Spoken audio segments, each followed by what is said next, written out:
सोहळा आनंदाचा गजर विठुरायाचा भव्य पंचदिनी कीर्तन महोत्सव श्री रोकडेश्वर मंदिर चकलांबा दिनांक 27 जानेवारी ते 31 जानेवारी 2021। याल तरी आले लागे अवघे माझ्या मागे मागे आज देतो पोट भरी पुरे म्हणाल तो वरी पांडुरंगा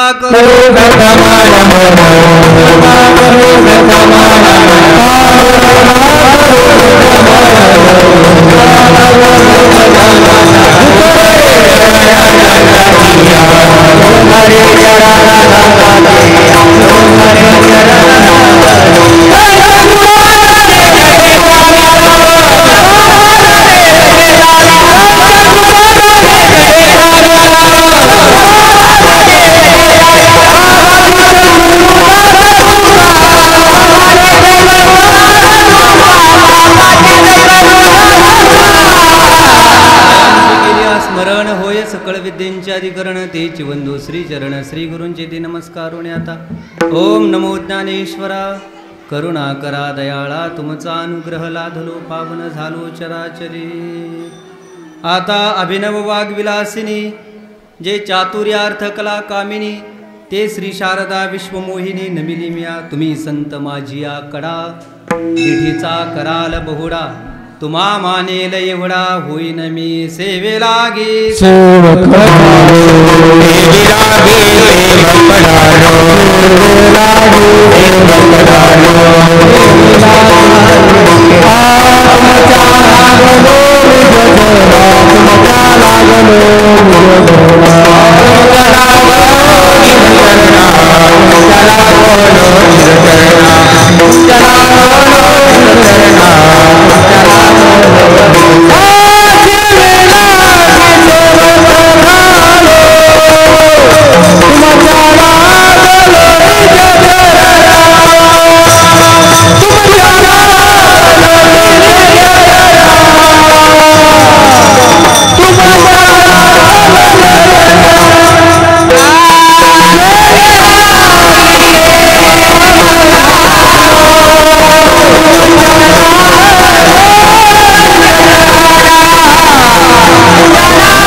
याल तरी यारे लागे अवघे माझ्या मागे मागे आज देतो पोट भरी पुरे म्हणाल तो वरे। सेवेसाठी घेतलेला अभंग जगद्गुरु तुकोबरायांचा काल्याचा प्रसंग सांगणार आहे। केवळ काल्याचा प्रसंग सांगणार आहे या एवढ्या दृष्टिकोनातून या अभंगाकडे पाहू नका। जगद्गुरु तुकोबराय मानवी जीवनाला योग्य मार्गदर्शक कसा असावा याची अभिव्यक्ती देणारा अभंग आहे। विठाला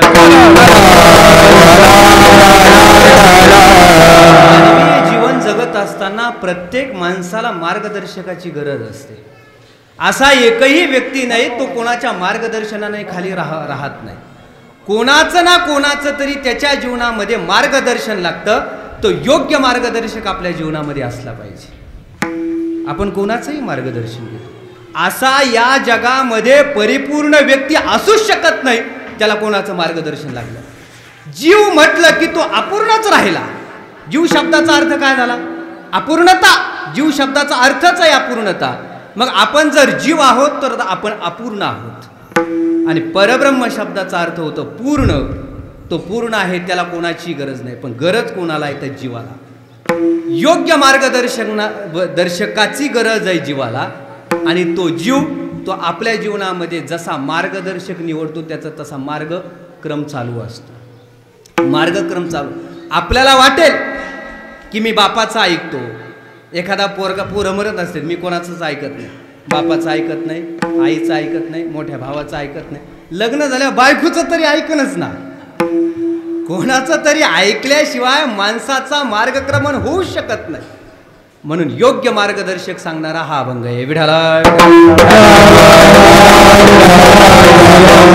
आज आपल्या या रोकडेश्वराच्या मंदिरामध्ये चकलांबा या गावामध्ये चालत असलेला हा 5 दिवसाचा पंचदिनी सोहळा संत भगवान बाबा यांचा पुण्यतिथी सोहळा।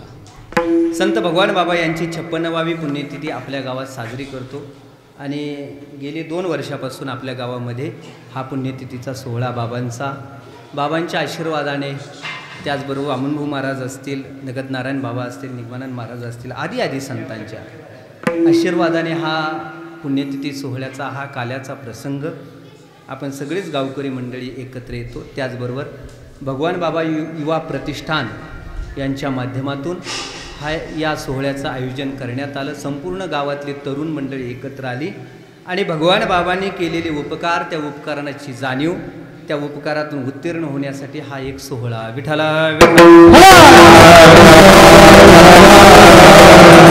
या सोहळ्यासाठी आपल्या कीर्तनाला फक्त 1 तास उरला, दिली आम्हाला मर्यादा. 1 तास म्हणले, खटवांग राहायला 1 तास दिला. तेवढ्या 1 तासामध्ये आपल्याला कीर्तन 1 वाजता कीर्तन संपवायचं आहे. या कीर्तन सोहळ्यासाठी आदरणीय सगळीच महाराज मंडळी या ठिकाणी उपस्थित आहेत. माझ्याबरोबर आलेले आमचे बंधू असणारे भाऊसाहेब महाराज खेडकर संगीत विशारद, त्याचबरोबर आमचे तीर्थराज महाराज, त्याचनंतर आमचे मित्र असणारे सर्व, काय नाव आहे त्यांचं, आदिनाथ महाराज आहेत, त्याचबरोबर वैजनाथ महाराज, हे सगळेच महाराज मंडळी या ठिकाणी उपस्थित आहेत. विनेकरी बाबा या ठिकाणी उपस्थित आहेत. आमचे मृदंगाचार्य आजीनाथ महाराज जरांगे सुंदर असा मृदंग वाजवतात. माझ्याबरोबर आलेले कृष्णा महाराज आणि आमचे गुरुबंधू असणारे, ज्यांचे मराठवाडा विद्यापीठामध्ये म्हणजे डॉक्टर बाबासाहेब आंबेडकर विद्यापीठामध्ये PhD चालू आहे असे आमचे गुरुबंधू, आणि आम्हालाही मार्गदर्शन करतील बरं का, PhDसाठी असं करा तसं करा. आमची चालू नाही झाली आणखी, आता शिकतं. एक परीक्षा दिली काल, ॲडमिशनच नाही झालं, पण अशी परीक्षा दिली पाहिजे, असं हे केलं पाहिजे. वेळोवेळी मार्गदर्शन करतात. आमचे सुधाकर महाराज सानप या ठिकाणी उपस्थित आहेत. त्याचबरोबर आमचे प्रदीप महाराज खेडकरही या ठिकाणी आहेत. गावातली सगळीच मंडळी, आमचे परमार्थी स्नेही असणारे आमचे तिंतरवणीचे गोरखभाऊ तात्या, जिथे कीर्तन असेल तिथं हजर राहतात आमचे.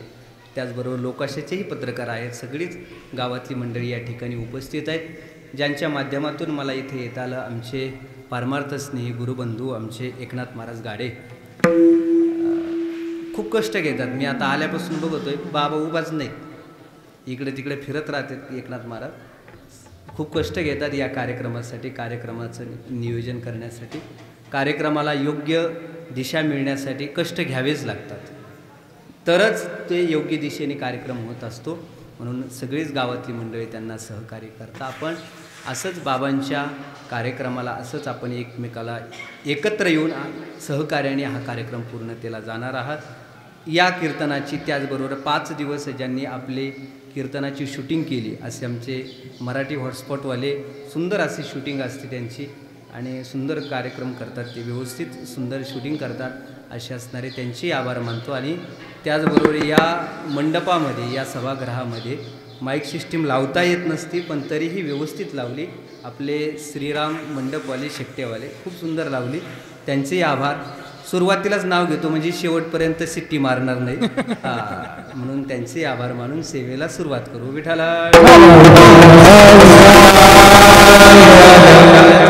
आहे आणि धावत्या वेगामध्ये आपल्याला भगवंताचं चरित्रही सांगायचं आणि त्याचबरोबर आपल्याला चरित्र सांगता सांगता आपल्याला योग्य मार्गदर्शनाची कशी गरज आहे, अभंगाचंही आपल्याला विवेचन करायचं आहे.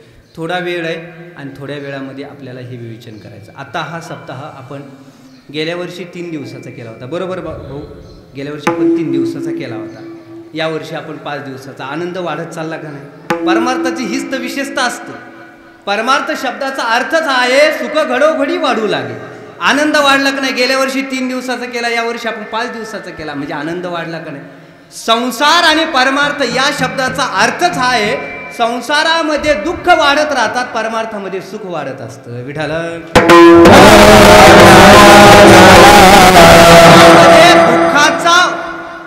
दुःख वाढत राहतात किंवा उत्तरोत्तर दुःखाची गती वाढत राहते, त्याला संसार म्हणा. आणि ज्याच्यामध्ये सुखाचे दिवस उत्तरोत्तर वाढतात त्याला परमार्थ म्हणा. मग तो घरी बसून जरी त्याला सुख मिळत असलं तरी तो परमार्थिक आहे, आणि कीर्तनात बसून जर दुःखी असेल तरी तो संसारिकच आहे. परमार्थ शब्दाचा अर्थ केवळ गळ्यामध्ये माळ असणं, ज्ञानेश्वरी पारायण करणं एवढा नाहीये, आपल्या जीवनाची किंवा आपल्या आयुष्याची किंवा आपल्या हृदयाची, आपल्या अंतःकरणाची उंची कुठपर्यंत जाते या शब्दाचा अर्थ आहे परमार्थ. विठाला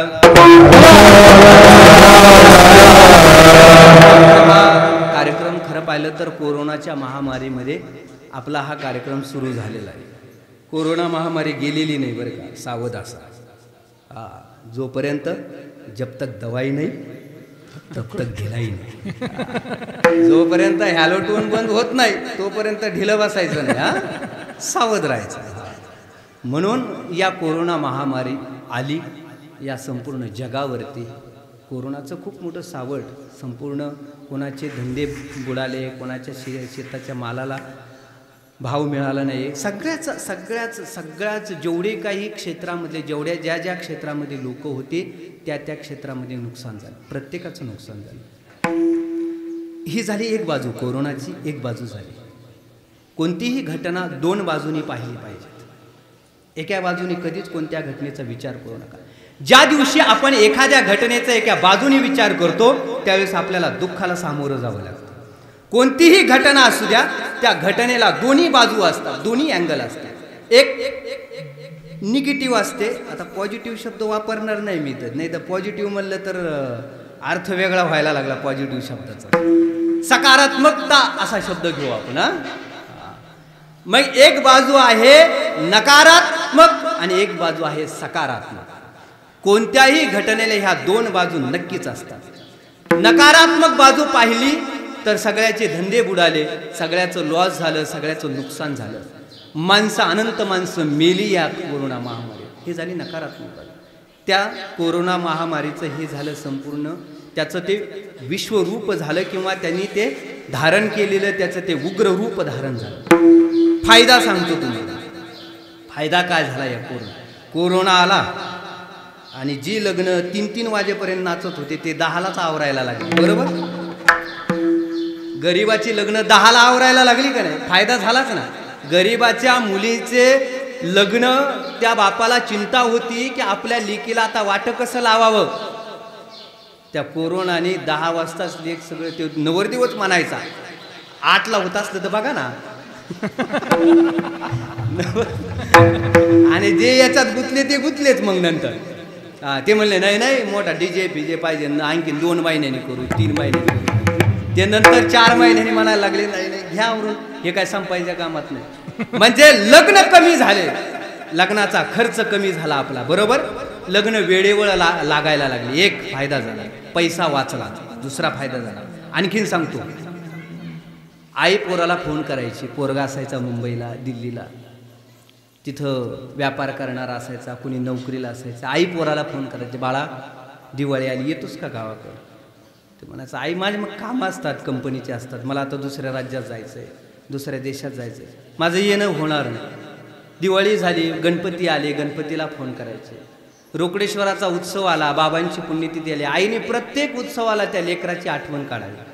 प्रत्येक उत्सवाला माझं लेकरू आलं पाहिजे, माझं लेकरू या उत्सवाचा आनंद घेतला पाहिजे आणि या उत्सवामध्ये सहभागी दिसलं पाहिजे माझं लेकरू, असं प्रत्येक वेळेस ते आईला वाटायचं. पण लेकरू ते कशाचं येतं? ते म्हणायचं आई माझ्या मागे कामं येतं, असं तसं. नंतर कोरोना आला आणि पोरगं म्हणायला लागला आई मी गावाकडे येतोय म्हणायला लागला का नाही? म्हणजे कुटुंब एकत्र आली, पांगलेली कुटुंब एकत्र आली. हा एक कोरोनाचा फायदा झाला का नाही? माणुसकी कळायला लागली. दुसरा आणखीन एक फायदा सांगतो, तिसरा फायदा सांगतो तुम्हाला. आपला जवळचा माणूस कोणता आणि परका माणूस कोणता हेही कळायला लागलं.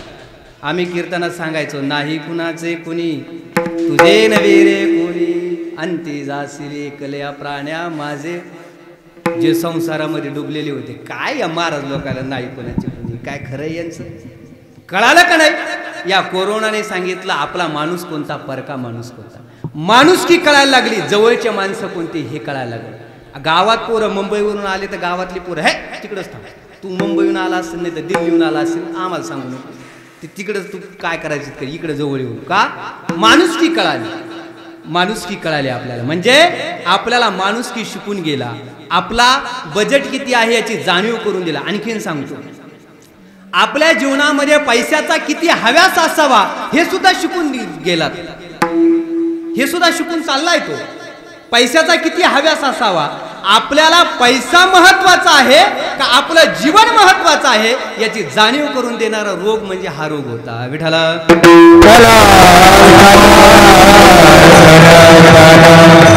जाणीव झाली, आपल्याला जाणीव झाली. काही माणसं म्हणतात आमचा खूप लॉस झाला बरं का गाडी बाबा. काही माणसं म्हणतात एक जण आला होता संस्थानवर आला आणि त्यांनी नवीन दुकान टाकलं बरं का महाराज, नवीन कापडाचं दुकान टाकलं होतं. आला तिथं आला आणि म्हणला महाराज आता लगन सरई सुरू होणार होती मार्चमध्ये आणि आताच मी 2 लाखाचं मी कपडे ते वगैरे घेतले सानप महाराज, असं तो सांगायला लागला. कपडे घेतलेत आणि खूप मोठं 2-3 लाख रुपये गुंतवलेत म्हणला. लॉस झाला. आता कोरोना आला, कुणी एकही टावेला घेणार, टोपी घेणार, काहीच नाही, लग्न साधी व्हायला लागले, लॉस झाला. असं बोलल्याबरोबर मी त्याला म्हणलं आमचाही लॉस झाला ना बरं का सानप महाराज, मला आमचाही लॉस झाला. हे आमचे गोरख महाराज असतील, हे सगळे आमचे भाऊसाहेब महाराज, हे सुद्धा आता कोरोनामध्ये कुठं होते, कुठंच नव्हते ना. आता बघा बरं कसे चेहरे दिसते, पंक्ती असतात मस्त, म्हणजे ते एक वैभव असतं ते. पण आता कोरोना सुरू झाला, हे सगळे शांत होते, आम्ही सगळे शांत होते. आम्ही म्हणलं, मी त्याला म्हणलं आमचाही लॉस झाला, आमची कीर्तन. तो म्हणला तुमचा लॉस कसा, तुमची गुंतवणूकच नाही, लॉस कसा. बरोबर आजीनाथ महाराज, तुमची काय गुंतवणूक आहे, हाय गुंतवणूक काय, तुमची गुंतवणूकच नाही, लॉस कसा, तुमचं नुकसान कसं. गुंतवणूक असेल तर नुकसान. व्यापार शब्दाचा अर्थ काहीतरी गुंतवणे. व्यापार शब्द, व्यापार सुरू कुठून होतो, गुंतवल्याशिवाय सुरूच होत नाही. मग तुमचा कसा लॉस झाला. त्याला एकच उत्तर दिलं. त्याला म्हणलं तू दुकान टाकलंस, दुकानासाठी तू भांडवल वापरलंस 3 लाख रुपये पैसा हे भांडवल वापरलंस. जगद्गुरु तुकोबरायांचे शब्द आणि ज्ञानवरायांच्या शब्दासाठी संपूर्ण हे आयुष्य म्हणून भांडवल वापरलं जातं. याच्यापेक्षा कोणतं मोठं भांडवल असलं हाय, याच्यापेक्षा मोठं भांडवल आहे, याच्यापेक्षा कोणतंही मोठं भांडवल नाही. म्हणून आपल्याला माणुसकी शिकून गेला. विठाला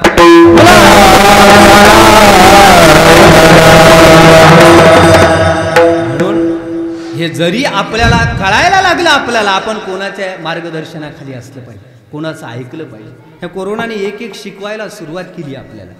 माणसं कशी असले पाहिजेत, कशी आहेत माणसं, आपल्याला रोज सांगणारी. एका पोराने मला मेसेज केला बरं का भाऊ, व्हॉट्सॲपला सानप महाराज मेसेज केला.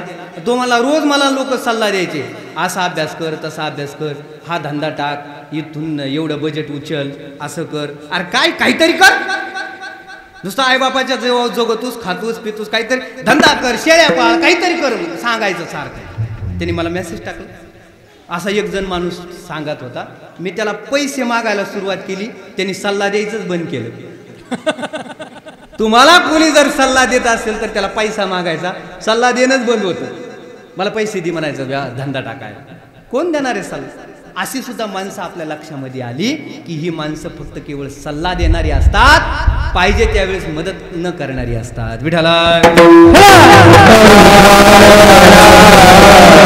माणसं नको आहेत आपल्याला, माणसांची गरज नाही असं नाही, अशी माणसं नकोय. आपल्याला योग्य मार्गदर्शन करणारा व्यक्ती हवंय, आपल्याला योग्य दिशा दाखवणारा व्यक्ती हवा, योग्य दिशा दाखवणारा. आणि ज्या दिवशी आपल्याला योग्य दिशा दाखवणारा व्यक्ती मिळेल त्या दिवशी नक्कीच आपलं जीवन हे एक समुद्राच्या कडेला किंवा समुद्रापर्यंत पोहोचल्याशिवाय राहणार नाही. फक्त योग्य मार्गदर्शकाची गरज आहे. तो मार्गदर्शक कसा असला पाहिजे, त्या योग्य मार्गदर्शकाची जाणीव कशी होते, तो योग्य मार्गदर्शक असलाच पाहिजे आपल्या जीवनामध्ये. महाभारतामध्ये 2 दृष्टांत आहेत, योग्य मार्गदर्शकाचे 2 दृष्टांत आहेत. एक आहे भगवान श्रीकृष्ण आणि अर्जुन ह्या 2 जोड्या, आणि दुसरी जोडी आहे शल्य आणि कर्ण. अर्जुनापेक्षाही कर्ण पराक्रमी होता, सूर्यपुत्र होता कर्ण, अत्यंत पराक्रमी होता, अत्यंत पराक्रमी होता. परशुरामाचे शिष्य होते कर्ण, अत्यंत देखणा आणि पराक्रमी होता कर्ण. असा असणारा कर्ण, त्याचा रथ हाकण्यासाठी कोण होते, शल्य मामा होते. अर्जुनाचे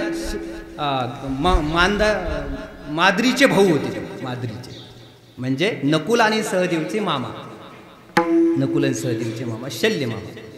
ते शल्य मामा कर्णाचा रथ हाकण्यासाठी होते आणि भगवंता अर्जुनाचा रथ हाकण्यासाठी भगवंत होते. अर्जुनाला मार्गदर्शन करणारे भगवान श्रीकृष्ण आहेत आणि कर्णाला मार्गदर्शन करणारा शल्य मामा आहे. आता मार्गदर्शक चुकला, माणूस कितीही पराक्रमी असू द्या, किती तेजस्वी असू द्या, कितीही त्याच्याकडे वीरता असू द्या, त्याच्या जीवनातला मार्गदर्शक संपला, त्याच्या जीवनातला मार्गदर्शक चुकला, त्याचा पराजय झाला. जीवनामध्ये मार्गदर्शकाची अत्यंत गरज आहे. अर्जुन आणि कर्ण या दोघांची तफावत सांगतो. कर्ण पाहिला तर कर्ण अत्यंत पराक्रमी होता आणि वीरतेने भरलेला होता कर्ण.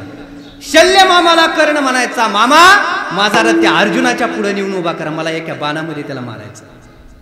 आता शल्य मामा त्याला सल्ला द्यायचा, अरे तू कुठला आणि त्या अर्जुन कुठं? राजघराण्यामध्ये अर्जुन जन्माला आलाय आणि तू एका सूतपुत्राच्या घरी जन्माला, तुझी योग्यता काय? त्याची बरोबरी करतोस? कोण सांगतय? जो रथ हाकणारा आहे तोच सांगतो त्याला. जिथं युद्ध करायचं, जिथं आपण पराक्रमी आहोत हे दाखवायचं, तिथंच जर अवसान घातकी माणसं असले का मग लय अवघड असतं.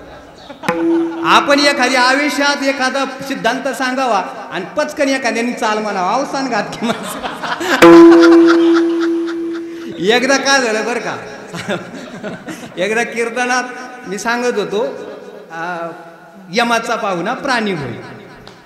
बरं का भाऊसाहेब महाराज, घडलेली घटना, यमाचा पाहुणा प्राणी होय हे सांगत होतं. आता पाहुणा म्हटल्याच्या नंतर पाहुण्याचा पाहुणचार असतो का नाही? आपल्या घरामध्ये पाहुणचार होतो का नाही? आपण प्राणी आहेत, आपण सगळे प्राणी आहेत. कोणाचे पाहुणे येतं? यमाचे पाहुणे.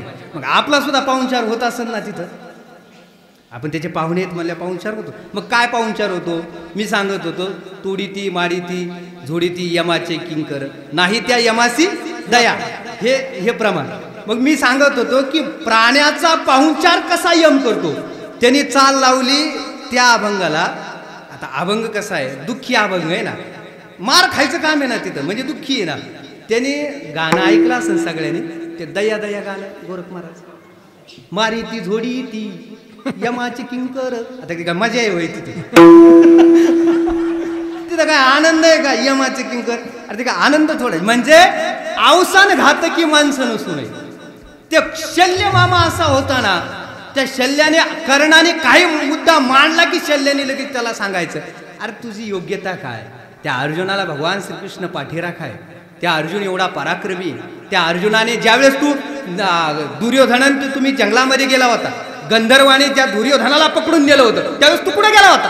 तुझं पराक्रम तुझं पुढे गेलं होतं, त्यावेळेस तू तो लपून बसला होतास. आणि आज त्या अर्जुना पुढे युद्ध करायला चाल. आपली लहान लहान लहान लहान पाहू आणि युद्ध संपून टाकू. कर्ण त्याचा मार्गदर्शक आहे शल्य मामा. परिणाम काय झाला? त्या कर्णाचा पराजय झाला आणि मृत्यूला सामोरे जावं लागलं त्या कर्णाला. योग्य मार्गदर्शक दुसरा कोण आहे? दुसरा अर्जुन आहे. आता त्या अर्जुनाची अवस्था पाहू. कर्णाची अवस्था कशी होती? पराक्रमाची होती. त्याला इच्छा होती युद्ध करायची, त्याला इच्छा होती अर्जुनाबरोबरच युद्ध करायची. अर्जुनाची अवस्था पाहू. अर्जुनाकडे पाहिल्याच्या नंतर ज्यावेळेस रणभूमीमध्ये अर्जुनाने आपला स्वतःचा रथ आणला आणि रथ आणल्याच्या नंतर भगवंताला अर्जुन शिकवायला लागला. भगवंताने लहान लहान लहान लहान योद्ध्याबरोबर अर्जुनाचा युद्ध सुरू व्हावं म्हणून त्यांच्या पुढे रथ उभा केला. अर्जुनाने भगवंताला सांगायला लागले, देवा यांच्या पुढे माझा रथ कशासाठी उभा केला? हे आले असती आगवे कवणेसी म्या झुंजावे, रणी लागे पहावे म्हणून.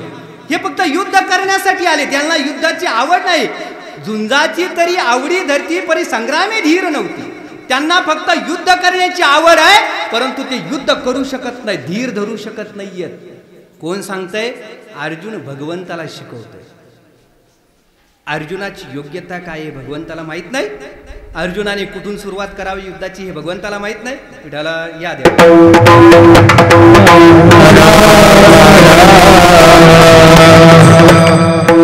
अर्जुनाला माहित नाही, भगवंताला माहित नाही अर्जुनाची काय योग्यता आहे. भगवंताने रथ, आपण हीच तर तक्रार करतो. अर्जुन शब्दाचा अर्थ जीव आहे बरं का देवा. अर्जुन शब्दाचा अर्थ जीव होतो. आपण हीच तर तक्रार करतो की मी श्रीमंताच्या घरामध्ये जन्माला आलो पाहिजे होतो, म्हणजे मी असं केलं असतं तसं केलं असतं. मी श्रीमंत माणसाच्या पोटी जन्माला आलो पाहिजे होतो, मी असं केलं असतं. अर्जुनाने हेच तर तक्रार केली, माझा रथ योग्य माणसाच्या ठिकाणी उभा कर. जिथं रथ उभा केलाय तिथं समाधानी नाही. माणसं सुद्धा आपला हा रथ ज्या घरामध्ये उभा केलाय भगवंताने तिथून युद्धाला सुरुवात करा, एक दिवशी पराक्रमी व्हाल. विठाला सुरुवात तिथून करा, नक्कीच तुम्हाला विजय मिळाल्याशिवाय राहणार नाही. युद्धाची सुरुवात अर्जुनाला सांगितलं, ऐकलं नाही. मग भगवंताने ठरवलं, ठीक आहे अर्जुन म्हणतो ना नकोय मला. मग भगवंताने पुन्हा भीष्माचार्य, द्रोणाचार्य, कृपाचार्य दोन्ही रथ सैन्याच्या मध्यभागी रथ उभा केला. पाहिलं त्यांच्याकडे भीष्माचार्य, ज्याने कसं चालावं हे शिकवलं भीष्माचार्याने, कसं बोलावं हे शिकवलं भीष्माचार्याने, ज्याने हातामध्ये धनुष्य कसं धरावं हे द्रोणाचार्याने शिकवलं, कसा व्यवहार करावा हे कृपाचार्याने शिकवलं. त्यांच्याबरोबर युद्ध करायचं शक्य आहे ते? त्यांच्या पुढे आणि त्यांच्या बरोबर युद्ध करायचं. हातातलं धनुष्य गळून गेलं, अर्जुनाच्या हातातलं गळालं आणि रोमांच उभा राहिले. आणि अर्जुनाने रथातून खाली उडी टाकली, भगवंताला हात जोडले, मला हे युद्ध करायचं आहे, यांच्याबरोबर युद्ध करायचं. भगवंताने पहिला रथ उभा केला असता, तिथं सुरू केला असतं तर बरं झालं असतं. पण मग अर्जुनाने पाहिल्याच्या नंतर अर्जुन अत्यंत जीर्ण झाला आणि शरीर पूर्ण इंद्रिय त्याचे रोमांच उभा राहिले आणि इंद्रिय थरथर कापायला लागले. संपूर्ण घाम आला त्याच्या शरीरामध्ये आणि रथातून उडी टाकली आणि हात जोडले, मला हे युद्ध करायचं. भगवंताने सांगायला सुरुवात केली तिथून पुढे, अरे अर्जुना, तुला माहित नव्हतं की यांच्याबरोबर युद्ध करायला मिळणार आहे, तुला यांच्याबरोबर युद्ध करावं लागणार हे तुला माहित नव्हतं. आधी तू त्यांना जाणत होतास तरी तू त्यांच्याबरोबर युद्धाला छेडलंस. अरे तुझ्या जीवावर तुझ्या मोठ्या भावाने युद्ध छेडलंय, तुझ्या मोठ्या भावाला राजा करायचंय ना, तुझ्या जीवावर युद्ध छेडलंय ना, आज तू युद्ध करायचं नाही. भगवंत हळूहळू शिकवायला लागले. अर्जुनाची अवस्था कशी झाली ती माहीत सांगू? ज्ञानोबराय वर्णन करतात, ते तर मनी गजबज झाली, कृपा पैसे आली, तेने अपमाने निघाली वीरवृत्ती.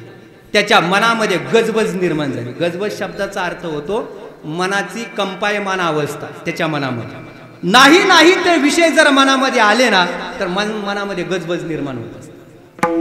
काय होतं, पोरांना असं वाटतं चांगला वाजवणारा पाहिला की त्यांना वाटतं चांगलं वाजवणं शिकलं पाहिजे, चांगला गायक पाहिला की त्यांना वाटतं गायकच शिकलं पाहिजे, चांगला कीर्तनकार पाहिला की त्यांना नाही कीर्तनच शिकलं.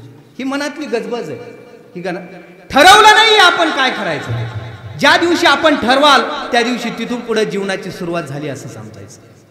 आपल्या जीवनाला इथून सुरुवात झाली, ठरवलं पाहिजे. ते तर मनी गजबज झाली, कृपा पैसे आली, त्याने अपमाने निघाली वीरवृत्ती. त्या अर्जुनाजवळ वीरवृत्ती होती.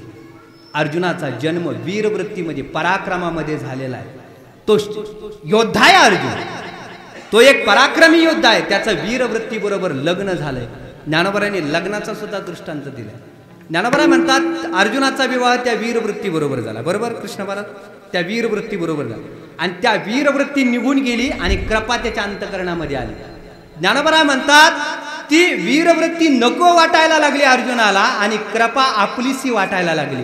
ज्ञानोबराय म्हणतात एखादा कामुक पुरुष असतो ना, ज्या पत्नी बरोबर विवाह झाला ती नको वाटते आणि दुसऱ्या स्त्रिया त्याला आवडायला लागतात. ज्ञानोबरायांची उभी.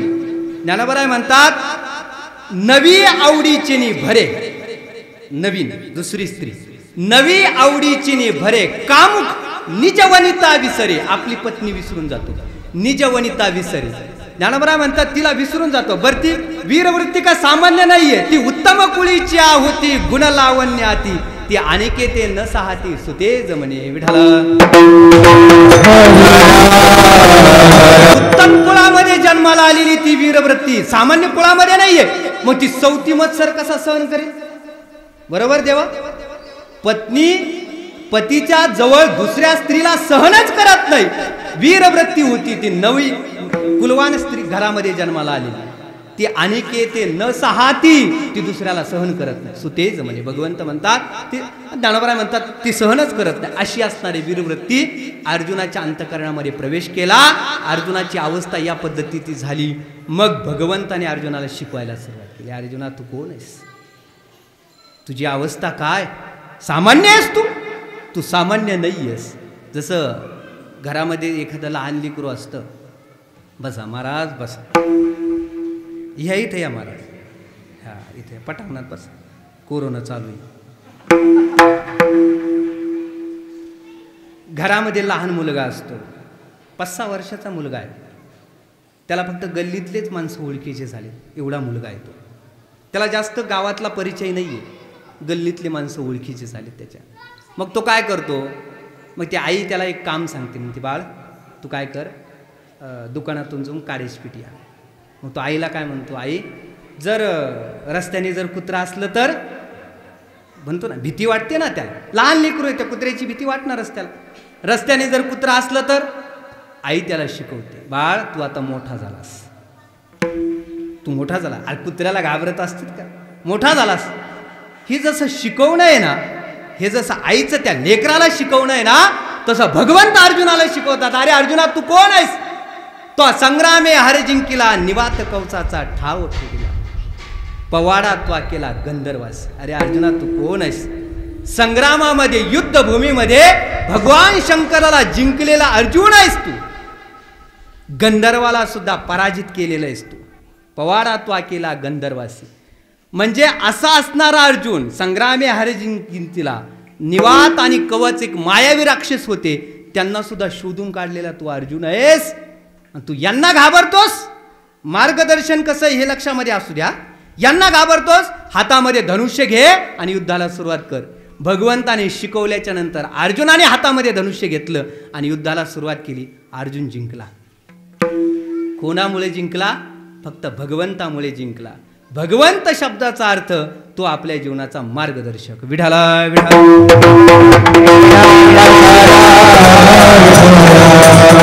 तो मार्गदर्शक. अर्जुनाला उच्च कोटीची अवस्था प्राप्त करून देणाराही एक मार्गदर्शक आहे, आणि उच्च कोटीचा असलेला कर्ण त्याचा नाश करणारा सुद्धा एक मार्गदर्शकच आहे तो. म्हणून आपल्या जीवनामध्ये योग्य मार्गदर्शकाची गरज हवी. विठाला विठा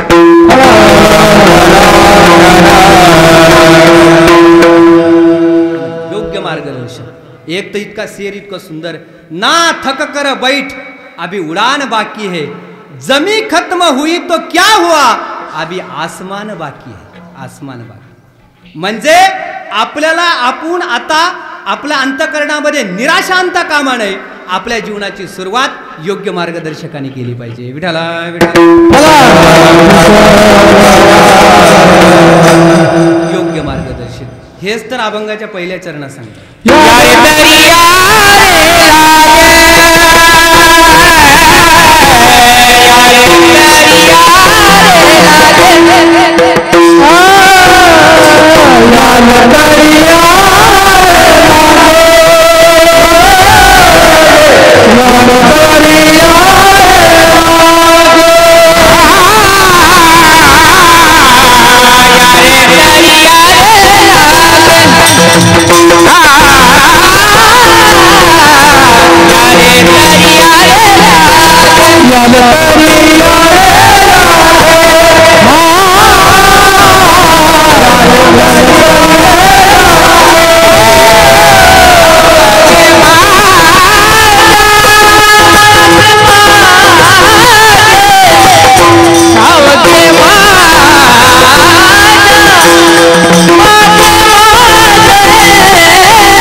अवघे माझ्या मागे मागे. जगद्गुरु तुकोबरा अभंगाच्या पहिल्या चरणामध्ये यायचं असेल तर माझ्या मागे. आग्रह नाही बरं का, या अभंगामध्ये आग्रह नाही, माझ्याच मागे या बरं का गोरख भाऊ.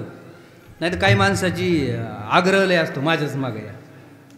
संप्रदाय, असे संप्रदाय निर्माण झाले आणि असे संत जन्माला आले, त्यांना देवाचा ना अनुभव आहे ना परमतत्वाचा अनुभव आहे, तरी म्हणतात आम्ही त्या तत्वाला पोहोचलो, आमच्या मागे या. तसं तुकोबराय बोलले नाही, याल तरी यायचं असेल तर या, तुमच्या हिताच. या शब्दाचा अर्थ काय होतो माहिती आहे का? याल तरी या रे लागे या शब्दाचा स्वतःच्या हिताची जाणीव झालेला व्यक्ती, स्वतःचं हित कशामध्ये आहे याची जाणीव झालेला व्यक्ती आणि योग्य मार्गदर्शक त्याच्या डोळ्यासमोर असलेला व्यक्ती, त्याच्यासाठी हा अभंग आहे. याल तरी स्वतःची जाणीव झाली पाहिजे. मी कोण आहे, मला काय हवंय, मी कोणत्या मार्गाने जाऊ शकतो, मी काय कव्हर करू शकतो किंवा मी काय मिळवू शकतो याची जाणीव झालेला व्यक्ती आणि आपल्या डोळ्यासमोर असलेला योग्य मार्गदर्शक, त्याच्यासाठी याल तरी यायचं असेल तर, यायचं असेल तर याल तरी या रे लागे. आता या अभंगामध्ये, आता हा काल्याचा अभंग असल्यामुळे तुमच्या डोळ्यासमोर आला असेल की भगवंत गोपाळांना म्हणतात, बरोबर भाऊ? तुम्हाला असं वाटलं असेल ना, याल तरी या रे लागे अवघे माझ्या, म्हणजे भगवंत गोपाळांना म्हणतात. या अभंगामध्ये असं थोडंच उल्लेख आला की भगवंत गोपाळांना म्हणतात. तुकोबराय बी इतरांना म्हणत असतील ना, अभंग तुकाराम महाराजाचा आहे. भगवंत काय बोलले किंवा काय जे बोलले असतील, पण अभंग कोणाचा आहे? तुकाराम महाराजांचा. मग तुकाराम महाराजांच्या पाठीमागे जायचं का भगवंताच्या पाठीमागे जायचं? याल तरी या रे लागे अभंग तुकाराम महाराजांचा आहे. काल्याचा प्रसंग आहे, आपल्या डोळ्यासमोर भगवंत आले, मग देवाच्या पाठीमागे जायचं का संतांच्या पाठीमागे जायचं? संतांच्या पाठीमागे जा, नाहीतर देवाच्या पाठीमागे जा. जीवनातला योग्य मार्गदर्शक जो असेल त्याच्या पाठीमागे जा. विठाला देवाच्या पाठीमागे गेलं तर देव संतांची भेट करून देतात. उदाहरण आहे संप्रदायामध्ये नामदेव महाराज, सगळ्याचा पाठ आहे, सगळ्यात. देवाच्या पाठीमागे गेलं तर देव संतांची भेट करून देतात आणि संतांच्या पाठीमागे गेले की संत देवाची भेट करून देतात. ज्ञानोबरांच्या पाठीमागे सावता महाराज गेले, गोरोबा काका गेले, देवाची भेट झाली ज्ञानोबरांच्या पाठीमागे. आणि भगवंताच्या पाठीमागे नामदेव महाराज गेले, त्यांना गुरु मिळाले, येसोबा खेचर सारखे गुरु मिळाले, म्हणजे संत भेटले. म्हणून योग्य कोणताही मार्गदर्शक असू द्या, तो योग्य असला पाहिजे. विठाला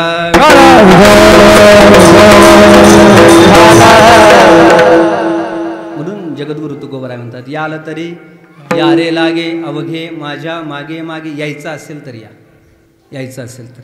काल्याचा प्रसंग आहे, चलता चलता तुम्हाला बोलता बोलता तुम्हाला एक प्रसंग सांगत सांगत आपल्याला ही सेवा संपवायची. भगवंताचा जन्म मथुरेमध्ये झाला. जन्म झाल्याबरोबर भगवंत 8 वर्षाचे जन्माला आले. बरोबर जन्माला आले की 8 वर्षाचे आले.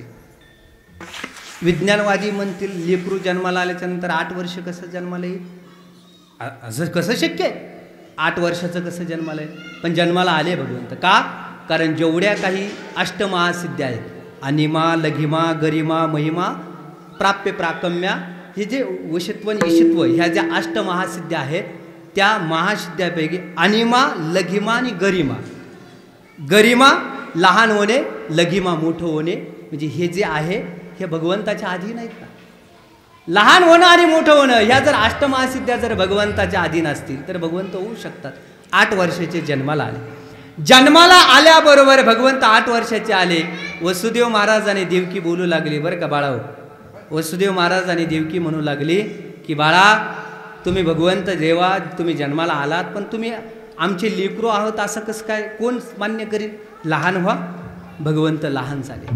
भगवंत लहान झाल्याच्या नंतर भगवंताने ज्यावेळेस जन्म झाला त्यावेळेस सगळ्या वसुदेव महाराज आणि देवकी मातेच्या सगळ्या जी कड्या होत्या, बंधनं होती, ती सगळी तुटून गेली. बरोबर? कुलपं होती ती सगळी उघडली, सगळी उघडली कुलपं. म्हणजे कारागृहामध्ये भगवंताचा जन्म झाला. बरं का, हे लक्षामध्ये असू द्या की भगवंताचा जन्म कारागृहामध्ये झाला. काही माणसं म्हणतात एखाद्याचा जर गुरु जर कारागृहात गेला ना तर ते म्हणतात देवाचा जन्म जर जेलमध्ये झाला ना, आमचे गुरु गेले म्हणून काय झालं? सानप महाराज म्हणते जर देवाचाच जन्म जर जेलमध्ये, आमचा गुरु गेला म्हणून काय झालं? अज्ञान आहे, हे अज्ञान आहे. आपण कोणाचं मार्गदर्शन स्वीकारतो हे महत्वाचं आहे.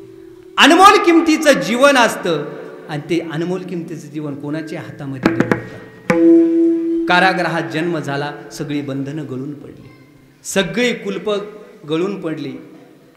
याचा भावार्थ सांगतो तुम्हाला आणि पुढे जातो. ज्या दिवशी आपल्या अंतःकरणामध्ये परमात्म्याचा जन्म होईल त्या दिवशी माईक पदार्थाचे सगळी बंधनं आपोआप गळून पडतात. विठाला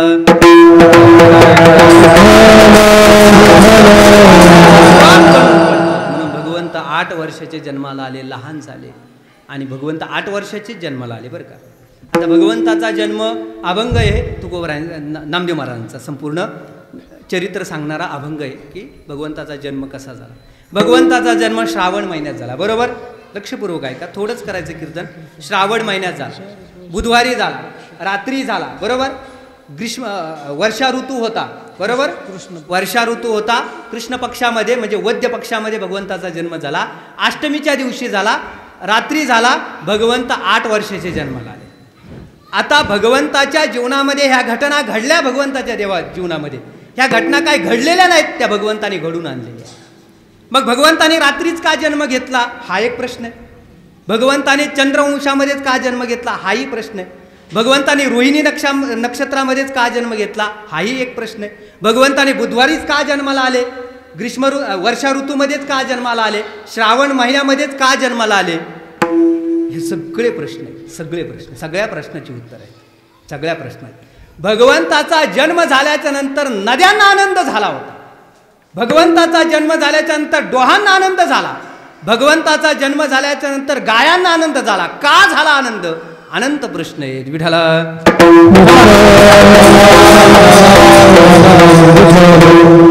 एवढे प्रश्न देणार नाही तुम्हाला उत्तर, कारण आणखी भरपूर कीर्तन करायचे पुढं. तुम्हाला सांगाल व्यवस्थित, 1-2च सांगतो आणि पुढं जातो कारण वेळ कमी. भगवंत रात्री जन्माला आले, चंद्रवंशामध्ये भगवंताने जन्म घेतला, बरोबर. भगवंताचा जन्म चंद्रवंशामध्ये, रात्रीच्याला जन्म का घेतला रात्रीच्याला, कारण रात्री चंद्र असतो, हे एक कारण झालं चंद्रवंशामध्ये. पण चंद्रवंशामध्येच का जन्म घेतला, त्याच्या आधीच्या जन्मामध्ये जावं लागतं. प्रभू रामचंद्राचा जन्म, रामाचा जन्म सूर्यवंशामध्ये, बरोबर. ज्यावेळेस प्रभूने ठरवलं की मला सूर्यवंशामध्ये जन्माला यायचंय, त्यावेळेस चंद्र रुसला होता. भावकी असते ना, भावकीच आहे ती, चंद्र आणि सूर्य. फक्त ती आमुषालाच एकमेकाची तोंड बघत आहेत, अजिबात बघत नाहीत ते. गाठभेट भेट होती त्यांच्या दोघांची, अजिबात नाही. भावकीच आहे ती, फक्त आमुषाच्या दिवशी एकमेकाच्या समोर दिसते ते. चंद्राला राग आला, देवा जर तुम्ही सूर्यवंशामध्ये जन्म घेतला तर सगळे लोक त्या सूर्याचा उदो उदो करतील, आमचं काय, माझं काय, मी सुद्धा सेवा करतो तुमची, तुमच्या आज्ञेने मी सुद्धा चालतो, आणि माझं काय, माझा कुठेच उल्लेख होणार नाही, कुठेच उल्लेख होणार. भगवंताने त्यावेळेस वचन दिलं होतं चंद्राला की पुढील जन्म कृष्णाचा जन्म घेणार आहे मी, ते तुझ्या वंशामध्ये घे.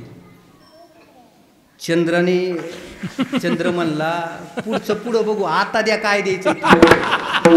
सत्ता गेल्यावर काय येणार आहे पुन्हा, गेली सत्ता तर काय पुन्हा येणार आहे, द्यायचं असेल तर आत्ता द्या, पुढं पद मिळतील किंवा नाही म्हणजे मला ते नका सांगू, द्यायचं असेल तर आत्ता द्या.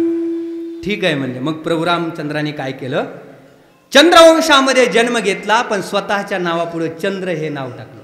प्रभू राम चंद्र हे नाव टाकलं. त्या चंद्राचा गौरव केला प्रभू रामचंद्राने. आपण बोललो की कोरोना महामारी नुकसान काय काय झालं, आणखीन एक कारण सांगतो, आपल्या कोरोना महामारीने आपल्याला काय दिलं.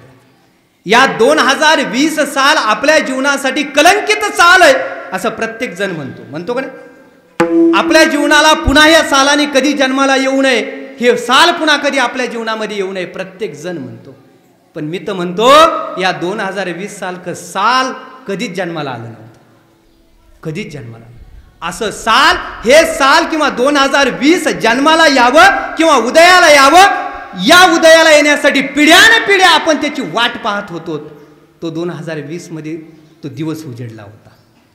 2020 आपल्या पिढ्याने पिढ्या गेल्या, तो वाट पाहण्यासाठी पिढ्या गेल्या. तो दिवस आपल्यासाठी इतका अनमोल होता, इतका महत्वाचा होता. तो 2020 मध्ये जन्माला आला तो दिवस.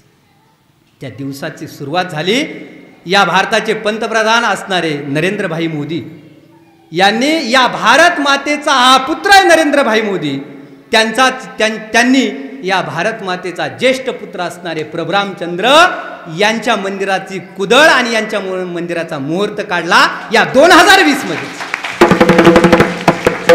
2020 हे साल आपल्यासाठी अत्यंत सुवर्ण क्षणाने, सुवर्ण अक्षराने लिहिलेलं साल आहे.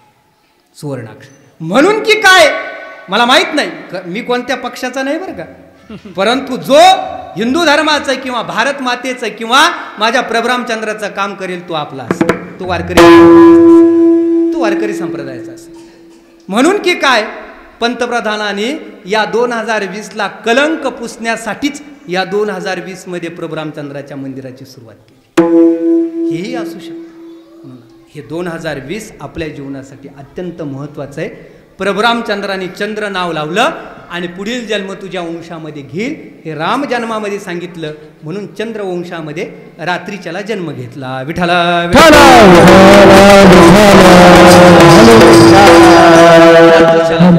रोहिणी नक्षत्रामध्ये जन्म का घेतला?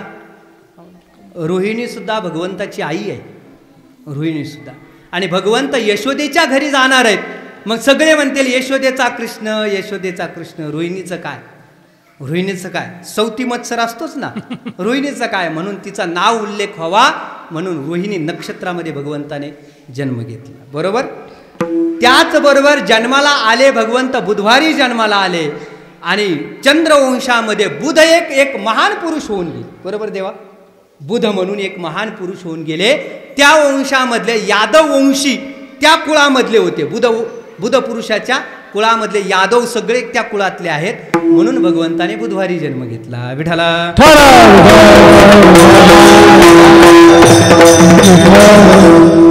आणखीन पुढे जायचंय आपल्याला. बुधवारी जन्म झाला. भगवंत 8 वर्षाचे जन्माला आले. जन्माला येताना अष्टमीच्या दिवशी जन्माला आले, म्हणून भगवंताच्या जीवनामध्ये 8 अक्षर अत्यंत महत्वाचे. भगवंताने जन्म घेतला अष्टमीच्या दिवशी.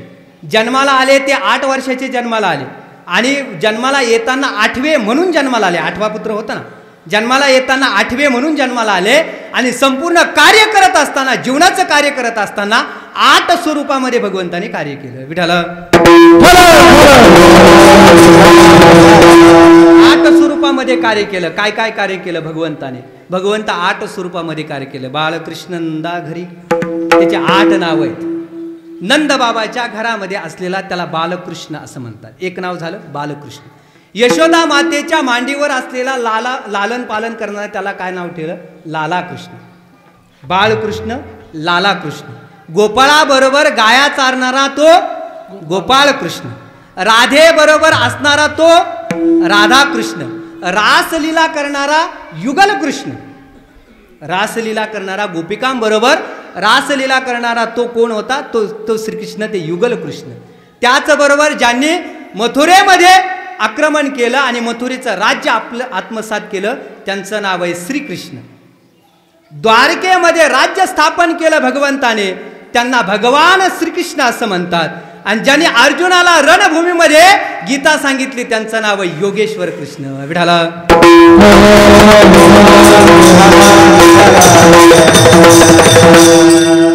8 रूपामध्ये भगवंताने कार्य केले. हे वेगवेगळे नाहीत बरं का, नाहीतर गैरसमज व्हायचा. हे वेगवेगळे आहेत का? काय एकच आहेत, पण 8 रूपामध्ये कार्य केलं भगवंताने. म्हणून भगवंत अष्टमीच्या दिवशी जन्माला आले आणि जन्म झाल्याच्या नंतर भगवंताने वसुदेव महाराजाला सांगितलं की मला नंद बाबाच्या वाड्यावरती घेऊन जा. नंदाच्या घराला मज नेई गोकुळाला भगवंताने सांगितलं. यशोदा वसुदेव महाराजांनी पाठीमध्ये ठेवलं आणि भगवंताला घेऊन चालले. घेऊन जात असताना यमुना नदी फुल भरलेली होती, दुथडी भरलेली होती. श्रावण महिना होता, पावसाळ्याचे दिवस होते, दुथडी भरलेली होती. भगवंताचं दर्शन घेण्यासाठी ती उत्तरोत्तर वाढतच होती. भगवंताने आपला पाय दिला, तिला एक अंगठा लावला आणि ती शांत झाली. तिने वाट दिली. नंदबाबाच्या वाड्यावरती भगवंताला ठेवलं. तिथं माया जन्माला आली होती. वसुदेव महाराजांनी मायेला घेतलं आणि पुन्हा मथुरेला आले. पुन्हा बंधनं लागली. माया ज्यावेळेस आपल्या अंतःकरणामध्ये प्रवेश करते त्यावेळेस बंधनं येतात आणि जिथे भगवंताचा जन्म होतो तिथं बंधनं गळून पडतात. असा असणारा भगवंताचा मग नंद बाबाच्या वाड्यावरती भगवान श्रीकृष्ण जन्माला आले याचा उत्सव सुरू झाला. मग काय, नंदाच्या घराला एकापुढे एक एकापुढे एक अशा गवळणी सगळ्या एकी धावी एकी पुढे वाटी ताटी सुंटवडे सगळ्या गवळणी, वेगवेगळे वस्त्र परिधान केलेल्या गवळणी. बरोबर. आता इथं सगळे माझ्यासमोर बसले, सगळे एका वस्त्रामध्ये, पांढरा कलर, माग मागं वेगवेगळे आहेत का नाही? तसंच त्या काळामध्ये सुद्धा भगवंताचा जन्म झाला म्हणून सगळ्या गोपिका पाहण्यासाठी भगवंताला आल्या. एकी धावी एकी पुढे वाटी ताटी सुंदवडी अशा गवळणी भगवंताला पाहण्यासाठी आल्या. आणि पाहत असताना त्या गवळणी भगवंताचं रूप पाहिलं आणि सगळ्याला मन वेधून गेलं. विठ्ठल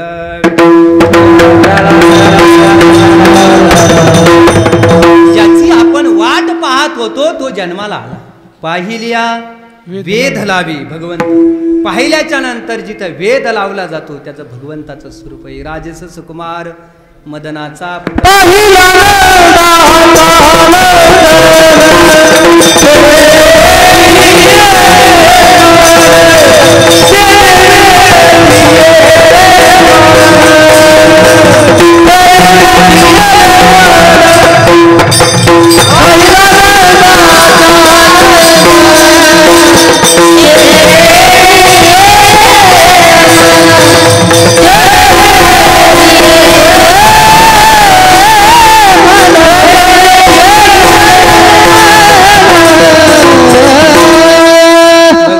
लहानचे मोठे व्हायला लागले बरं का. रांगायला लागले, चालायला लागले, बोलायलाही लागले. भगवंत आहेत ना ते, त्यामुळं पटपट होतं ते. जसं 8 वर्षाचे जन्माला आले, लहान झाले, लहानचे पटकन मोठेही होतात भगवंत. मग रांगायला लागले, चालायला लागले, बोलायला लागले, खोड्या करायला. भगवंताने सगळे मग संघटना गोळा केली की आपल्या गावामध्ये आपण एवढं दूध कमवतो आणि हे लेकरं असे मित्र कंपनी असे एवढे नुसते हाताचे काड्या आणि पोटाचे नगारे असे कसे? तुम्हाला आईवडील काही खायला देत नाहीत का? त्यांनी सांगितलं, भगवंताने सांगितलं की बाबा हो देवा, आमचं सगळं दूध जातं ते मथुरेला जातं. मग भगवंताने सगळ्याला एकत्र केली. आलं तरी यारे लागे अवघे माझ्या मागे मागे. भगवंत बोलायला लागले, आता तुम्हाला पोट आजी देतो पोट भरी पुरे. आजी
देतो पोट भरे पुरे म्हणाल तो वरी. चालत असताना तुम्हाला वाटतं ना माझ्या मागे यावं, आलात तुम्ही, ठीक आहे, तुम्हाला आता पोटभर देणार आहे, परंतु आपल्याला चोरी करायला जायची. हळूहळू चाला, कोणी कोणाशी न बोला. चालायचं आहे, आपल्याला चोरी करायला जायचं, ते हळूहळू गेलं पाहिजे, कोणी कोणाला बोलू नका. मोठा विस्तार आहे पण आता आपल्याकडे वेळ कमी. हळूहळू चाला, कुणी कुणाशी न बोला, सगळ्या गोपाळांना एकत्र केलं. प्रत्येक घरामध्ये भगवंताने चोरी करावी, चोरी करावी आणि गोपिकाने तक्रार करावी यशोदा मातेकडे की भगवंत येतो, कृष्ण येतो आणि चोऱ्या करतो. तक्रार करत होत्या गवळणी, पण त्या भगवंताने एवढं वेड लावलं होतं, एवढा वेद लावला होता. ज्या दिवशी भगवंत येणार नाही त्या दिवशी त्यांना करमत नव्हतं. आज का देव आले नाही? ज्यांच्या घरी भगवंत जात नाहीत त्या घरी तक्रार घेऊन जायच्या आणि म्हणायच्या काल कृष्ण आला होता, आज फक्त येऊन दाखव म्हणा, मी तुला सगळ्या पुराव्याशी पकडून दाखव. यावं म्हणूनच तो भगवंत यावा म्हणून अशा तक्रारी करायच्या, अत्यंत प्रेम करायच्या. त्यामध्ये सगळ्यात प्रेम करणारी कोण होती तर राधाराणी होती. राधाराणी भगवंतावर प्रेम करायची. ज्यावेळेस भगवंताचा जन्म झाला होता त्यावेळेस राधेचं लग्न झालेलं होतं. तफावत लक्षात असू दे बरं का सगळे. भगवंताचा जन्म झाला त्यावेळेस राधेचं लग्न झालं. नितांत प्रेम करायची राधा भगवंतावर. राधा शब्दाचा अर्थच असा आहे, रा आणि धा हे दोन अक्षर आहेत. दोन अक्षरात एक शब्द तयार होतो, रा आणि धा. रा शब्दाचा अर्थ होतो की मिळो लाभो आणि धा शब्दाचा अर्थ होतो मुक्ती मोक्ष. मोक्ष मिळो या शब्दाचा अर्थ, मोक्ष मिळणे या शब्दाचा अर्थ होतो राधा. विठाला सोपा अर्थ सांगू का?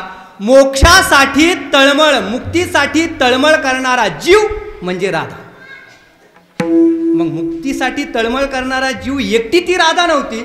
गोपिका सगळ्या जेवढ्या काही वृंदावनामध्ये गोकुळामध्ये जेवढ्या काही गोपी होत्या त्या सगळ्या मोक्षासाठी तळमळ करणाऱ्या होत्या, म्हणून त्या सगळ्याच राधा होत्या. सगळ्याच राधा होत्या. जो जीव मोक्षासाठी तळमळ करतो या शब्दाचा अर्थ होतो राधा. अत्यंत देखणी राधाराणी म्हणजे भगवंतांचा आंतरिक प्रेम होतं. राधाराणी अत्यंत देखणी होती राधा. एक वेळेस एक सुंदर गोड प्रसंग आहे. राधाराणी आणि भगवंत त्या वृंदावनामध्ये फिरत होते. फिरता फिरता दोघांच्या गप्पा चाललेल्या होत्या. बोलत होते, राधाराणी बोलत होती भगवंतावर पशी आणि भगवंत बोलत होते. दोघांचं गप्पा चाललेल्या होत्या. त्यावेळेस तिथंच चंद्रकला नावाची एक गवळण आली. चंद्रकला गवळण अत्यंत भगवंतावर प्रेम करणारी होती, अत्यंत प्रेम करणारी होती. अशी ती गवळण होती, एवढी एकनिष्ठ होती. माळी समाजाची गवळण असेल, मी ते गवळणीवरून अर्थ लावला, माळी समाजाची असेल. अहो भगवंतासाठी तिने फुलं विकले हो.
जनाबाईची गोड गवळण आहे. चंद्र गवळणी साठी देव झाले वनमाळ, हाती घेऊन फुलाची पाटी देव हिंडे आळूवाळी. प्रत्येक गल्लीमध्ये भगवंताने हातामध्ये फुलाची पाटी घ्यावी आणि त्या चंद्र गवळणीच्या मागं मागं चालू. किती प्रेम करत असतील भगवंतानी गोपिका किती. हा जीव म्हणजे मोक्षासाठी तळमळ करणारा जीव आहे. प्रत्येक गवळण ही राधा होती त्या गोकुळामध्ये, त्या वृंदावन. राधेला राग आला. भगवंत चंद्रगवळणीकडे गेले ना, तिच्या संग बोलायला लागले. ती आली आणि दोघांचा संवाद सुरू झाला. भगवंत चंद्रगवळणीपाशीच बोलायला लागले. राधेला राग आला. राधा लगेच रुसून पुढे निघून गेली. भगवंत पाठीमागे, अरे राधे थांब. भगवंत पाठीमागे, राधा पुढे चालली. राधे पुढं, भगवंत पाठीमागे, राधा पुढे. भगवंताला कळालं की राधा आता अशी थांबणार नाही. भगवंतानी काय केलं, तिथं एक आग्यामोळ होतं, त्याला दगडच हाणला भगवंत. तिला उठून आग्यामोळ. सगळ्या माश्या राधेच्या पाठीमागे गेल्या. लोकाला वाटेल आग्यामोळ, भगवंताने दगड मारला, भगवंत तिथंच असतील ना, त्यांना का चावलं ना? संपूर्ण या जगातल्या सगळ्या वस्तूवर भगवंताचा अधिकार आहे. त्या माश्या काय भगवंताला करणार? भगवंताने राधेच्या पाठीमागं सगळ्या माश्या पाठवल्या. सगळ्या माश्या राधेच्या पाठीमागं, राधा पुढं पळते, माश्या मागं, राधा पुढं. तिला कळालं की ह्या माश्या आपल्या पाठीमागे आल्यात. तिने मागं वळून पाहिलं, फक्त कृष्णापाशी माश्या नव्हत्या. वळून जवळ आली कृष्णापाशी आणि तिथं माश्या नव्हत्या. तिला कळालं जगात सगळीकडे माश्या आहेत पण फक्त कृष्णाजवळ नाही. म्हणून ती कृष्णाजवळ परत आली. एक सांगू का, जोपर्यंत आपल्याला हा दृष्टांत शास्त्री बाबांनी सांगितलेला, गोड दृष्टांत सांगितलं, बाबांनीच वाक्य सांगितलं, जोपर्यंत आपल्याला दुःख होत नाही तोपर्यंत आपल्याला भगवंताची आठवण येत नाही. राधेच्या पाठीमागे दुःख लागलं त्यावेळेस तिला कळालं की इथेच दुःख नाहीये, म्हणून तिला भगवंताची आठवण झाली. म्हणून ती परत भगवंताकडे आली. तिला असा अहंकार झाला होता की माझ्या अतिरिक्त भगवंत कोणावरही प्रेम करत नाहीत एक, आणि माझ्या अतिरिक्त भगवंतावर प्रेम करणारा या जगामध्ये दुसरा कोणीच नाही. हा अहंकार झाला होता. तो घालवण्यासाठी भगवंताने ते माशाचं हे केलं. म्हणून भगवंताने वेगवेगळ्या लीला केल्या, भगवंताने अनंत लीला केल्या. मग भगवंताने सगळे गोपाळ एकत्र केल्याच्या नंतर सगळ्या गवळणीच्या तक्रारी ऐकल्या. यशोदा मातेने भगवंताला सजवलं. हातामध्ये काठी दिली, खांद्यावर कांबळी दिली, मोर पिसारा लावला, मुकुट लावला आणि भगवंताला सांगितलं आता तुम्ही वनामध्ये आता गाया चारण्यासाठी जा. प्रत्येक आईला वाटतं बरं का, लेकरू मोठं झालं ना, 10 ते 12 वर्षाचं लेकरू झालं ना, प्रत्येक आईला असं वाटत असतं की माझ्या लेकराला समाजाचं ज्ञान व्हायला पाहिजे, माझ्या लेकराला वागावं कसं, राहावं कसं, माणसामध्ये बोलावं कसं याचं ज्ञान व्हायला पाहिजे. कृष्णाला ते ज्ञान होण्यासाठी, भगवंताला ज्ञान होण्यासाठी यशोदा मातेने सांगितलं, बाळ आता तू गाया चारायला शाळेमध्ये जा. मग सगळ्या गोपाळांना एकत्र केलं आणि गाई गोपाळ घेऊन भगवंत त्या यमुनाच्या काठ्यावरती सगळ्या गाया चारायला सुरुवात केली. विठाला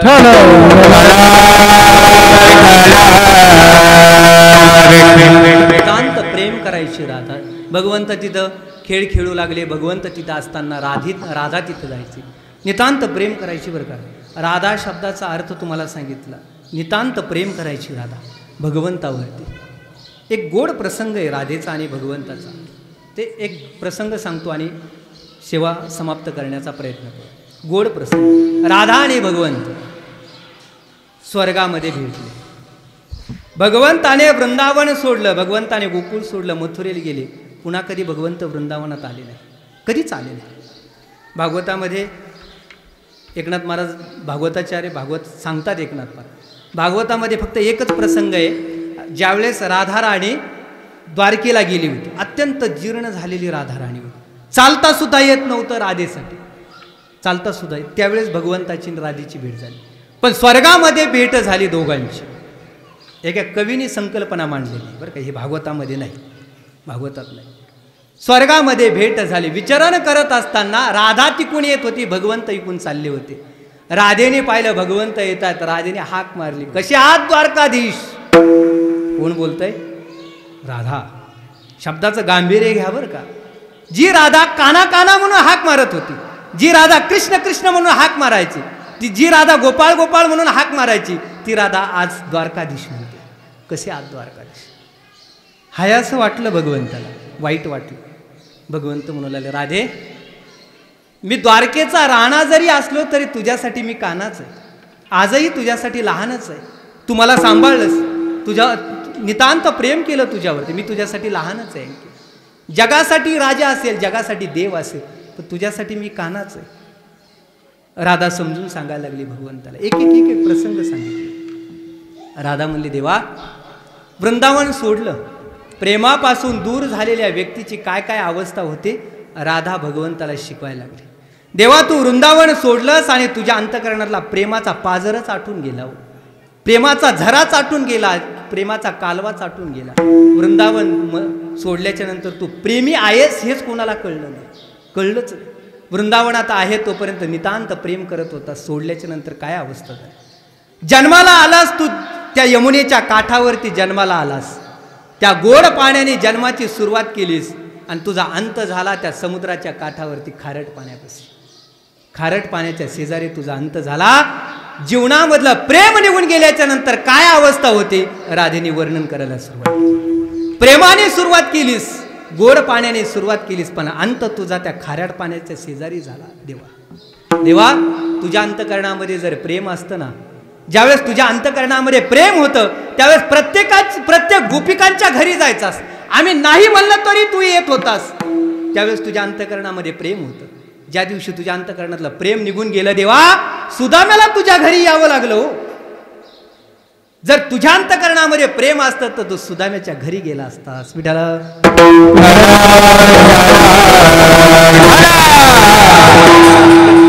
भगवंत राधा इतकं समजून सांगायला लागली भगवंताला, अरे देवा तू नितांत प्रेम करायचाच गवळणी म्हणती, नितांत प्रेम करायचा गोप गोपी. ज्यावेळेस आमच्यावर संकट आलं, ज्यावेळेस वर्षाव होत होता, पावसाचा वर्षाव होत होता, त्यावेळेस सगळं गोकुळ आणि वृंदावन संकटामध्ये होते. सगळ्याला एकत्र केलंस, सगळ्याला एकत्र केलंस आणि पर्वत उचलून सगळ्याचं रक्षण केलंस. भगवंतात सगळ्याचं रक्षण केलंस. त्या पर्वताखाली ज्या करंगळीने तू सगळ्याचं रक्षण केलंस त्याच करंगळीवरती तू सुदर्शन चक्र धारण करून सगळ्या कौरवाचा नाश केलास. प्रेमापासून दूर गेलेल्या माणसाची काय अवस्था आहे राधा सांगते. ज्या करंगळीने सगळ्याचं रक्षण केलं त्याच करंगळीने सगळ्याचा नाश केला. प्रेमापासून दूर जोपर्यंत तुझ्या अंतःकरणामध्ये प्रेम होतं सगळ्या गोष्टी व्यवस्थित. एक सांगू का म्हणले राधा, एक सांगते म्हणले राधा बोलते बरं का. या हिंदू धर्मासाठी, या संपूर्ण मानव जातीसाठी एक ग्रंथ दिला असतो, गीता ग्रंथ, श्रीमद भगवद्गीता. या गीतेमध्ये कर्म कसं करावं म्हणून उदाहरण दिलं, जनकाचं उदाहरण दिलं. मास तितो जनकादय, भगवंत बोलतात अर्जुनाला, अरे अर्जुना कर्म करायचं त्या जनकासारखं कर्म कर, जनक राजासारखं कर्म कर. कर्म कसं करावं याचं उदाहरण तू जनकाचं नाव घेऊन दिलंस, पण प्रेम कसं करावं याचं उदाहरण राधेचं नाव घेऊन सुद्धा कुठेच दिलं नाहीस. दिलंय प्रेम करावं, राधेसारखं प्रेम करावं असं कुठेही बोलला नाहीस. पण एक सांगते, राधा बोलते, देवा एक सांगते तुला की जरी तू माझा उल्लेख गीतेमध्ये केला नसला तरी लोक गीतेचं पारायण करतात आणि पारायण झाल्याच्या नंतर राधा राधा हेच भजन करतात. विठाला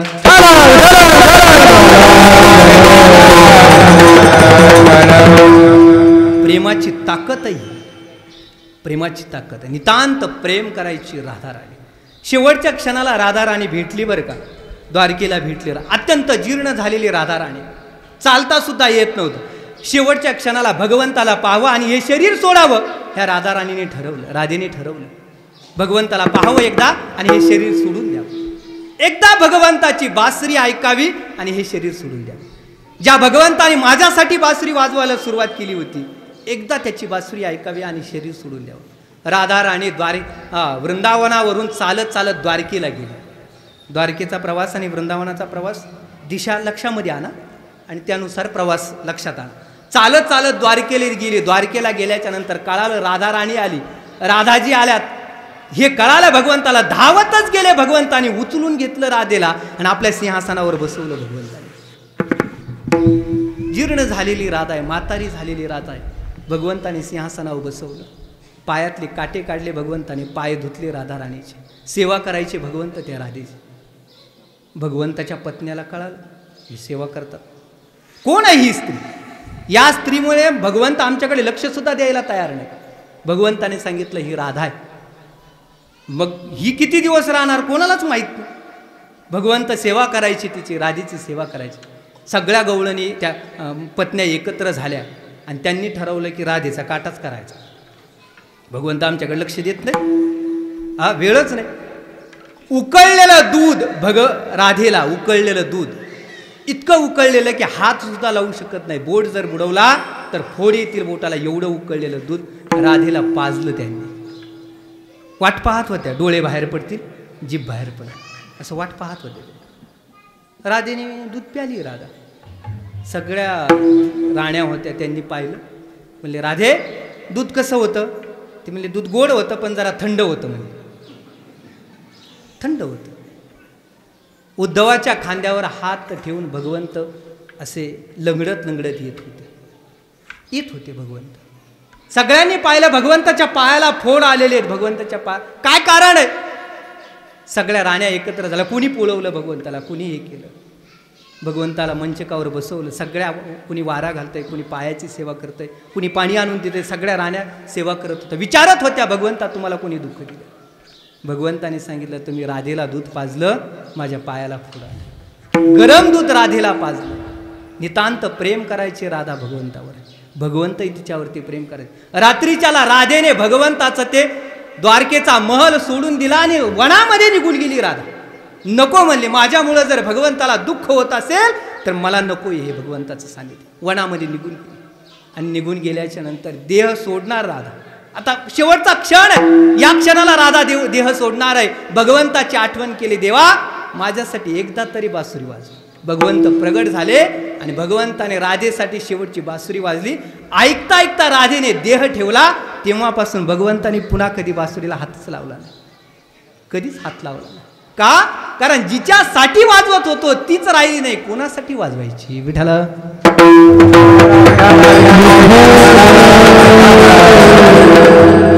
अशी असणारी राधा राणी. मग भगवंताने वेगवेगळ्या खेळ खेळायला सुरुवात केली. जसे भगवान बाबांनी खेळ केले तसेच भगवंताने सुद्धा खेळ खेळायला सुरुवात केली. सगळे गोपाळ म्हणू लागले, खांदी भार पोटी भूक काय खेळायाचे सुख. भगवंताला म्हणू लागले की सगळ्या, भगवंताने सांगितलं सगळ्या गाया एकत्र करा आणि आपण सगळे एकत्र शिदुरी करू. भगवंताने सांगितलं माझी जशी असेल तशी सगळ्याची असली पाहिजे. नाहीतरी घरात तरी जाय, चुरून आण, काही कर, पण माझ्यासारखी असते. गोपाळ म्हणला माझी घोंगडी, देवा तुझी घोंगडी चांगली, आमासी का दिली वांगुली. आमच्या फाटक्या शिदोरे आहेत बाबा, तुझी चांगली घोंगडी आहे. सर्वगुण संपन्न असणारी भगवंताची, षडगुण ऐश्वर्य संपन्न असणारी. आमची काय, आमची फाटकी जशी असेल तशी पदरात घे भगवंत. सगळ्यांचा गोपाळांचा एकत्र काला एकत्र केला आणि भगवंत मध्यभागी उभा राहिले. आणि भगवंताने सगळ्यांचा काला एकत्र करून सगळ्याला आपल्या हाताने वाटायला सुरुवात केली. सगळ्याला मग वेगवेगळ्या वाटायला सुरुवात केली. सगळ्यांनी तो काला घेतला आणि आनंदाने तो काला खाऊ लागले. विठाला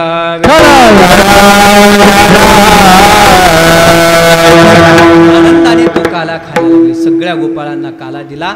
असा असणारा तो काला, जो काला भगवंताने यमुनेच्या काठावरती केला, तोच काला ज्ञानोबरायांनी चंद्रभागेच्या काठावरती केला. सगळ्या जाती धर्मातले लोक एकत्र केले. सगळ्या जाती धर्म आणि एकत्र मिळविली मांदी वैष्णवांची. नामदेव महाराजांनी कीर्तन करावं, ज्ञानोबरायांनी चाल म्हणावी आणि सगळ्यांनी तो काला एकत्र खाल्ला. विठाला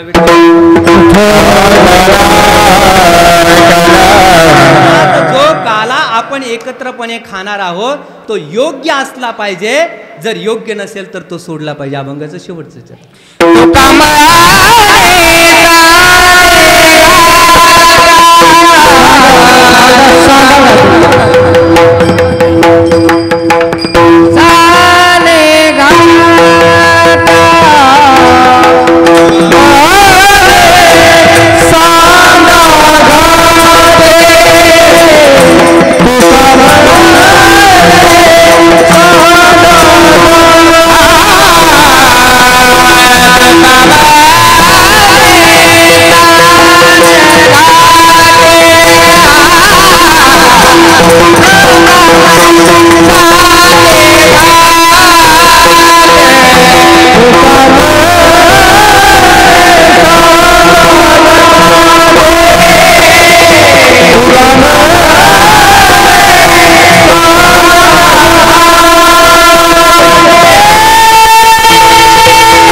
सोहळा आनंदाचा गजर विठुरायाचा भव्य पंचदिनी कीर्तन महोत्सव श्री रोकडेश्वर मंदिर चकलांबा दिनांक 27 जानेवारी ते 31 जानेवारी 2021।